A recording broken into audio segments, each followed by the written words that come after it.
Hello, and welcome everyone to today's British Council Youth Connect Live session.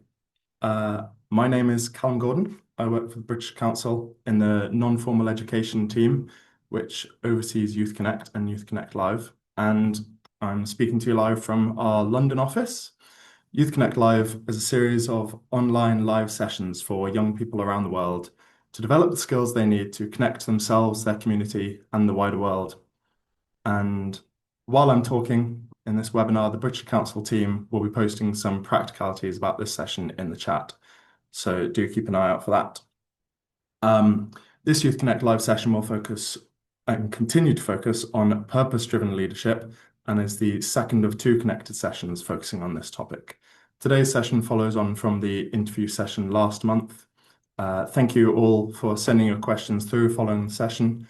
Unfortunately, John Loughton is not able to join us today, but the great news is that our main speaker today is Taiba Khalifa. Hello, Taiba.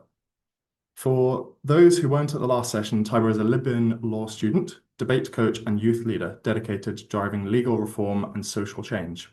So, without further ado, it is my pleasure to turn to Taiba Khalifa and ask her some questions around purpose-driven leadership and her experience of this. So our first question, Taiba, is what has inspired you to live by the quote, "Be the change you want to see," and how has it shaped your actions? You're muted, sorry. All right. Well, first of all, thank you very much, Com, and I appreciate it. And hello and welcome everyone to the second part of the Youth Connect Live. Very happy to be here. To answer that question, Com, what inspired me to live by the quote, be the change you want to see, is the simple truth, honestly, that nothing really changes unless someone is brave enough to start. Growing up between two different cultures, the United States and then returning to my home country, Libya, during a difficult time, made me realize that waiting for others to fix things only leads to more disappointment. I understood early on that if I want a better society, safer communities, stronger opportunities for youth, I have to play a huge role in creating them. This mindset has shaped me in everything that I do. It's the reason I joined civil society at a young age, working on sustainable development goals project and use debates to raise awareness about issues people are afraid to talk about. It's why I focus on my legal studies on women's rights, violence against children, against women. It's why I represent Libya in programs that amplify youth voices instead of being a specter to the problems around me. I choose to take part in the solution. For me, it's the quote isn't just motivational, it's a lifestyle. It reminds me every day that change really starts with one person deciding to act. And I've committed myself to being that person whenever and wherever I can. So I recommend to everyone to think about the quote is that be the change you want to see. And yeah. Absolutely. Yeah, it's very easy to feel like everyone else, has to move as a society, but society is made up of individuals. And if you want to see change, then the best place to start is with the individual. Uh, Moving on to our next question, can you share a specific moment during your work with NGOs or in communities that made you realize that you were, in fact, making a tangible difference? Yeah, sure. Well, this one is a little emotional, but it's one moment that really made me feel I was making a tangible difference. Was during a community session I helped organized under the project we were working on SDGs here in Libya. We were working with young girls on their right to education. And one girl, she was 13 maybe, she told me she had stopped going to school because the community she's in didn't support her and didn't think that it mattered. After the session, she came to me privately and she said, if you could study law and come back to help girls like us, maybe I could finish school too. And that sentence just hit me so hard because it was the first time I truly saw how advocacy and awareness translate into someone feeling capable of changing their own life. I wasn't just delivering information, I was shifting how someone saw their future. And that moment really stayed with me because it reminded me why I work in civil society, why I keep choosing spaces where I really can amplify young people's voices, whether in debates, workshops, policy-focused events. It proved to me that even small interventions can create personal impact.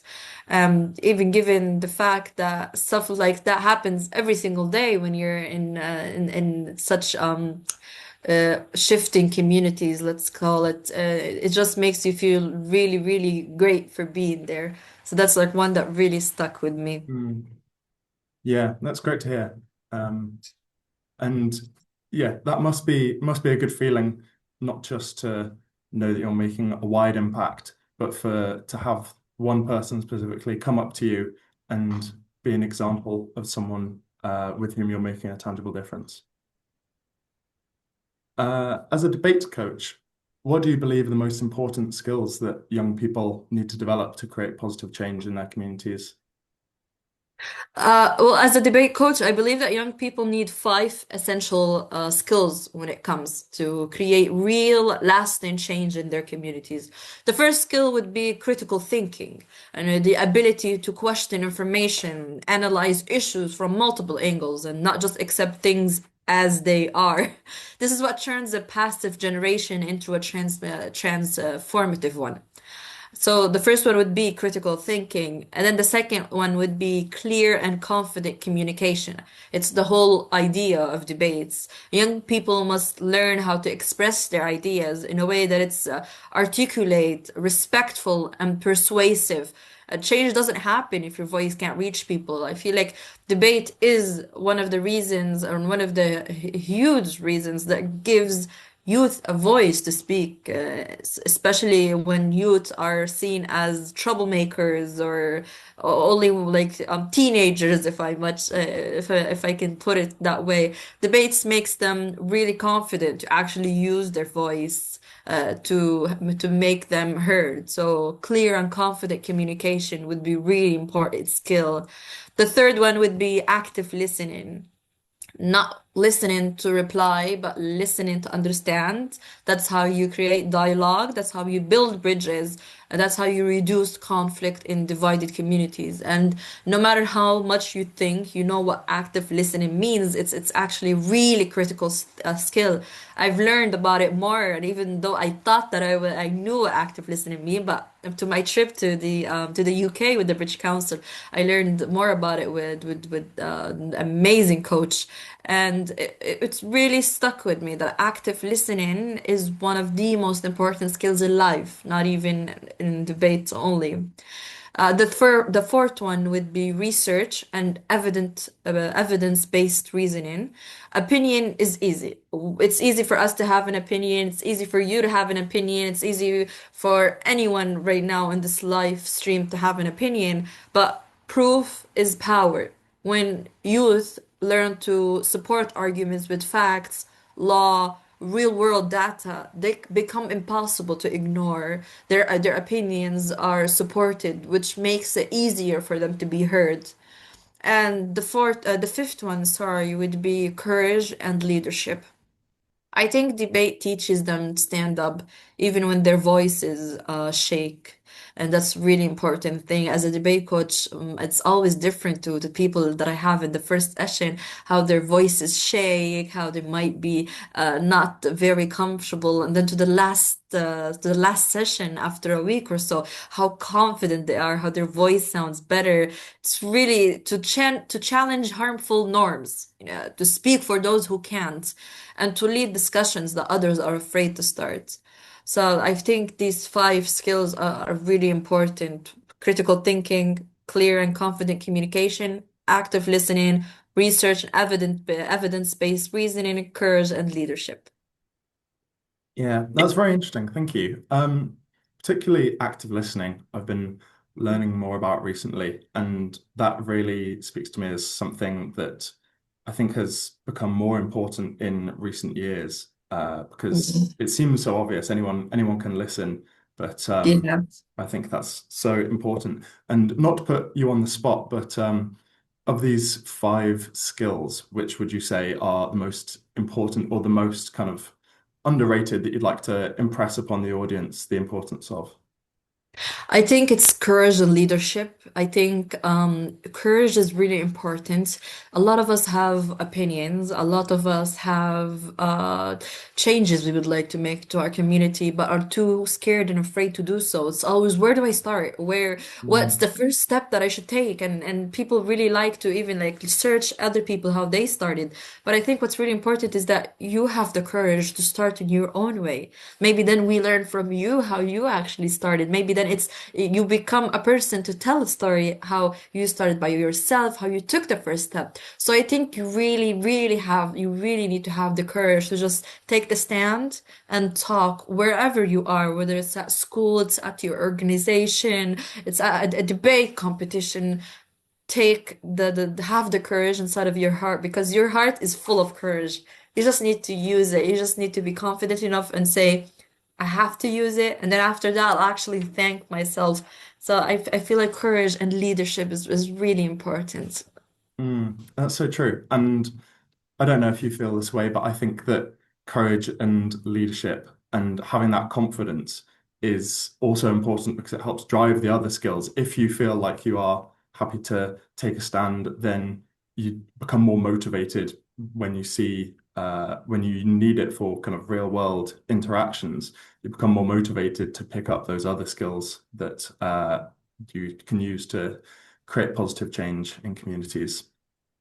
So, moving on to the next question. What advice would you give for young people who want to make a difference but don't know where to start? Right, thank you. That's a really important question because I was there one day, 2019. It was my first return from the US to my country, to my home country, Libya in North Africa. And it was me. This is the question that I asked, and I'm very happy that I'm able to answer it now today. I have some things to share, and number one would be start small, but start. People think making a difference means launching a huge NGO or being on a big stage. No. It starts with one tiny thing you can control today, helping a classmate, volunteering for a local event, joining a debate, speaking about an issue you care about. Small actions build confidence and momentum. For me, I was my first start. I was sitting in my high school. I smelled plastic burning outside, and I turned around, and there was actually plastic being burned. You know how when a plastic burns, it makes Mm, this really black clouds in the sky. So I remember I went to um, I went actually to the Ministry of Health, even though I was just a high school student. But I was like, you know what? Somebody out to make a difference, and I talked with one of the important people at Ministry of Health. They actually understood what I was trying to say, and they said, "You know what? That's a really important point. Why are they burning plastic next to high schools where children are there? Not children, sorry, but like at the end of the day, mm, human beings are there." So I feel I was always thinking if I didn't take that step, if I didn't go, if I thought, well, where should I start to ban them from burning plastic next to high schools? I wouldn't be here today. So always start small and whatever it is on your mind, don't think that you have to be at a different place. Don't think you have to be, let's say, at a stronger place. No, you can start wherever you are at any pace you are. And then the second point would be pick one thing that really bothers you. Real change starts from irritation. Like when you're irritated from a problem, what injustice or problem makes you angry, uncomfortable? That's your starting point. For example, for me, it was burning plastic. I didn't, one, it's harmful for the environment. Two, it causes a lot of health issues. So that was my start point with you talking about the SDGs. So I picked one thing that really bothered me, and then irritation will drive you to do research and will drive you to talk and advocate about it. mm, And then the third advice would be join something before you create something. Instead of trying to build a whole project from nothing, join an existing organization, youth group, community initiative, or even an online movement, even if it's not in your country, but you learn faster when you're surrounded by people who already do the work. For example, I joined the green movement, and it was an initiative online, maybe in the US, I think. I don't really recall, from 2019, but they do this really nice green movement day where it was on the Friday, and I learned from that, oh, what tools do I need to do it in my own country to implement it? What are they using? What is the strategy? So I think to join something before you create your own thing is really, really helpful. Number four would be use your strength. What are you good at? Are you good at speaking? Are you good at writing? Are you good at organizing? Are you good at using art? You can express through art, social media, maybe. Whatever you're already good at, use it. Make an impact when it not well, like making an impact from whatever you're good at, because it becomes easy. Impact is easy when it matches your natural skill. For me, it was talking. I'm really good at talking, using my voice. So there I joined debates, and that really helped me to use my own strength. Number five would be don't wait to be ready. Everyone who was doing big things started when being unsure, underprepared, and scared. Confidence comes after you start. After I went to the health ministry and I talked, so it comes after you start, not before. Number six would be to be consistent and not perfect. Show up, even if it's messy, even if you're still figuring things out. Consistency is what separates dreams from change makers, and I think it's really important. Number seven, and it's the point before the last one, would be to surround yourself with people who think big. When you're surrounded around people who care, you automatically push harder. Find people who care about the solutions, not only the problems. And the last one would be a really important one, is that remember your voice matters. Even if you're young people have started revolutions, created laws, built movements, and changed the entire system. Youth is not a weakness. Youth is actually a power. And those are my eight advices that I was happy to give. Thank you very much. Lots of practical advice there, and I think very prudent for people who are starting from nothing. And yeah, the point that you can just start from where you are and the issues that affect you and the strengths that you have, and bring those all together to just do a small thing, and then that thing can grow. And incidentally, how after this, your first interaction with the Ministry of Health when you went for the plastic burning, how did you then develop on from there after doing the initial small thing? Well, after I went to talk, I understood that the problem was actually bigger. I mean, that goes back to my country as Libya, is really when it comes to health problems such as burning plastic and trash, they have more important problems, and that differs from country to country. So this is where we started the initiative to start an NGO, and it was regarding SDGs, Sustainable Development Goals. We were like, if the government isn't going to do something regarding health problems such as burning plastic, we are going to talk about it. So we went to the local radio station, and we did a show called a talk show, sorry, called Hiwar 2030, which is the talk of 2030.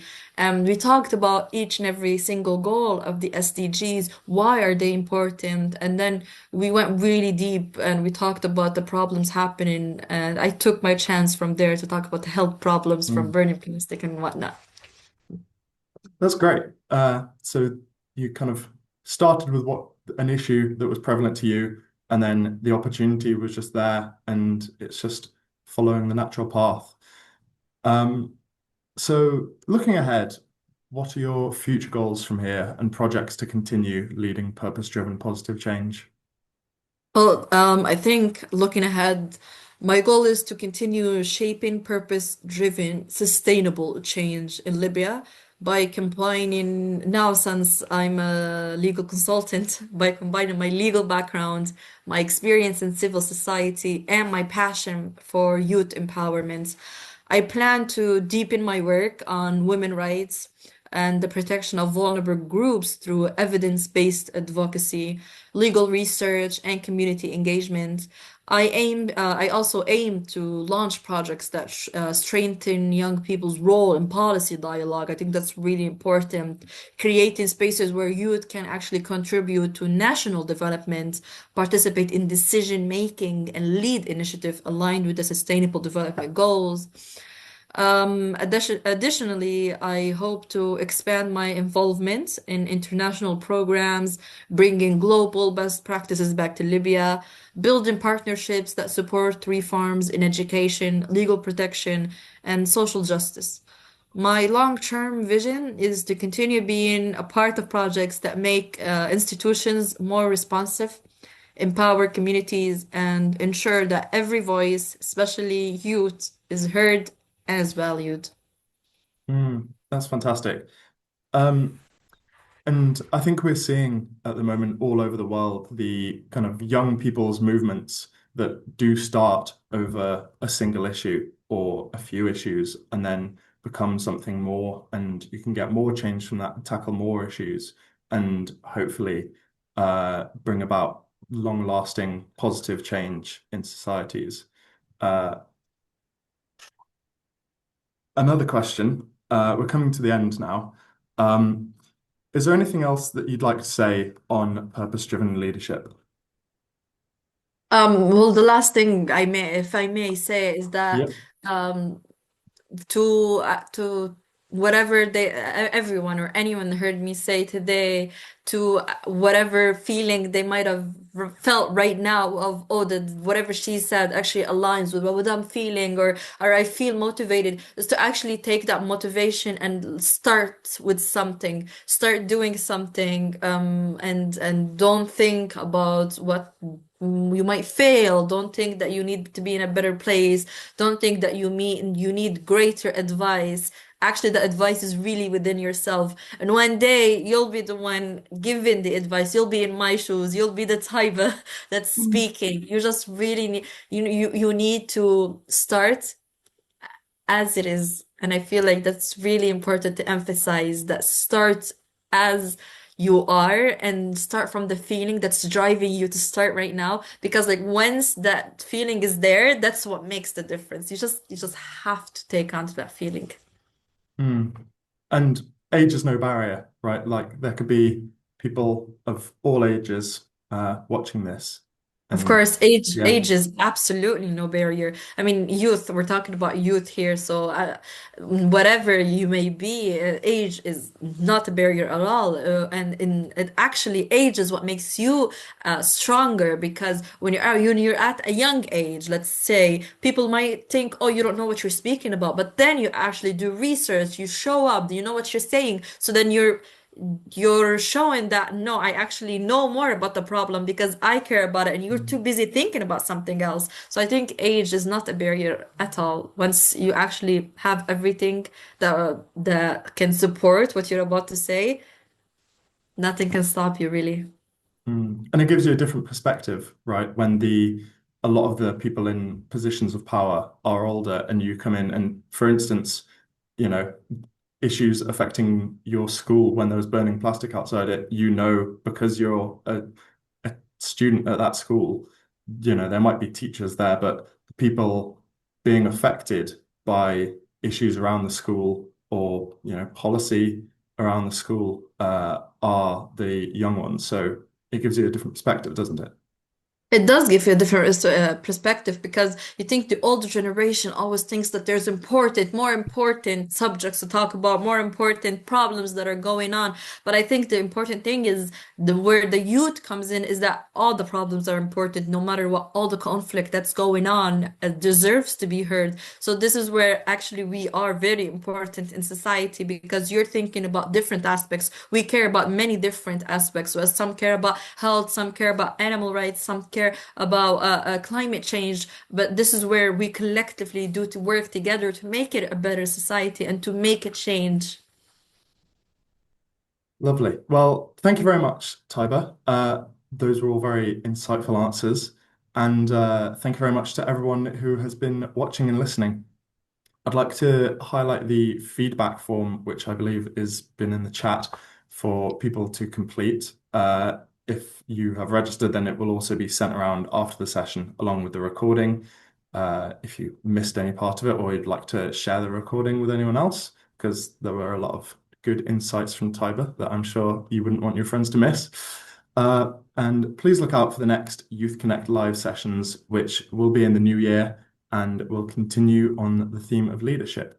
So thank you very much, Tiber, and thank you very everyone for attending. Thank you very much, Colin. Thank you, everyone. It was a pleasure me being here. Bye bye.